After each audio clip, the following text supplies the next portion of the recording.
அதிமுக முன்னாள் அமைச்சர் செங்கோட்டையனின் பதவி பறிப்பு வாயிலாக பாஜக தலைமைக்கும் அதிமுக பொதுச் செயலாளர் எடப்பாடி பழனிசாமி செக் வைத்துள்ளதாக கட்சி வட்டாரங்கள் தெரிவித்துள்ளன.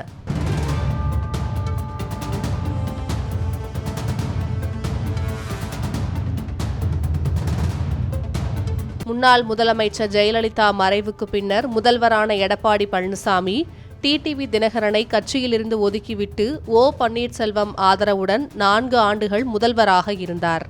இதற்கு பாஜகவும் உதவிக்கரம் நீட்டியது. கடந்த 2021 சட்டமன்ற தேர்தலின் போதே அதிமுக பாஜக கூட்டணியில் தினகரனின் அமமுகவுக்கு சில தொகுதிகளை ஒதுக்குமாறு மத்திய உள்துறை அமைச்சர் அமித்ஷா வற்புறுத்தியும் எடப்பாடி பழனிசாமி அதற்கு உடன்படவில்லை. கடந்த 2024 மக்களவைத் தேர்தலில் பாஜகவுடனான கூட்டணியை அதிமுக முறித்து கொண்டது. அப்போது டிடிவி தினகரனும் ஓ பன்னீர்செல்வமும் பாஜகவுக்கு கை கொடுத்தனர். அவர்களின் ஆதரவோடு தென் மாவட்டங்களில் பாஜக கணிசமான ஓட்டுகளையும் பெற்றது. இந்நிலையில் வரும் 2026 சட்டமன்ற தேர்தலுக்காக பாஜகவுடன் அதிமுக மீண்டும் சர்ச்சைக்குரிய கூட்டணியை ஏற்படுத்திக் கொண்டது. வரும் சட்டமன்ற தேர்தலில் திமுக மீண்டும் ஆட்சிக்கு வராமல் தடுக்க வேண்டும் என்பதில் அதிமுகவும் பாஜகவும் உறுதியாக உள்ளன. இதற்கு தினகரன், சசிகலா, பன்னீர்செல்வம் ஆகியோரை அதிமுகவில் சேர்க்க வேண்டும் அல்லது கூட்டணியில் சேர்க்க வேண்டும் என அதிமுகவை பாஜக தலைமை வலியுறுத்தி வருகிறது.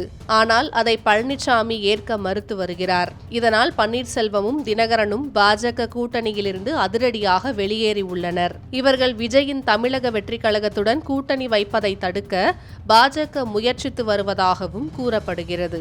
இந்நிலையில்தான் அதிமுகவிலிருந்து வெளியே சென்றவர்களை இணைக்கும் பணிகளை 10 நாட்களுக்குள் பழனிசாமி தொடங்க வேண்டும் என கூறி அக்கட்சியின் முன்னாள் அமைச்சர் செங்கோட்டையன் கெடு விதித்தார். தன் குரலுக்கு அதிமுகவில் பலர் ஆதரவு அளிப்பர், பழனிசாமிக்கு நெருக்கடி உருவாகும் என செங்கோட்டையன் எதிர்பார்த்தார். ஆனால் நடந்ததே வேறு. திண்டுக்கல்லில் அதிமுக முக்கிய நிர்வாகிகளுடன் ஆலோசனை நடத்திய எடப்பாடி பழனிசாமி எடுத்த அதிரடி முடிவு செங்கோட்டையனின் தலையில் இடியை இறக்கும் விதமாக அமைந்தது. முன்னதாக திண்டுக்கல்லில் நடந்த ஆலோசனை கூட்டத்தில் பேசிய அதிமுக முன்னாள் அமைச்சர்கள் சிலர் கட்சி உள் விவகாரங்களை பொதுவெளியில் பேச அனுமதித்தால் பலரும் அப்படி பேசுவர் என்றும் கட்சிக்குள் கட்டுப்பாடு இருக்காது என்பதால் செங்கோட்டையன் மீது நடவடிக்கை எடுக்க வேண்டும் எனவும் அறிவுறுத்தியதாக கூறப்படுகிறது.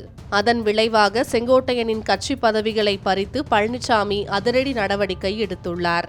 அதன் வாயிலாக சசிகலா, தினகரன், பன்னீர்செல்வம் ஆகியோரை அதிமுகவில் சேர்ப்பது இல்லை என்பதை பழனிசாமி மீண்டும் திட்டவட்டமாக உறுதிப்படுத்தி உள்ளதோடு இந்த கருத்தை வலியுறுத்தி வரும் பாஜக தலைமைக்கும் செக் வைத்துள்ளார். மொத்தத்தில் செங்கோட்டையன் மீதான நடவடிக்கை வாயிலாக நாங்கதான் அதிமுக என்ற உறுதியான நிலைப்பாட்டை கட்சியில் உள்ள மூத்த தலைவர்களுக்கும் கூட்டணி கட்சியான பாஜக தலைமைக்கும் எடப்பாடி பழனிசாமி உணர்த்தியதாக அதிமுக வட்டாரங்கள் தெரிவித்துள்ளன.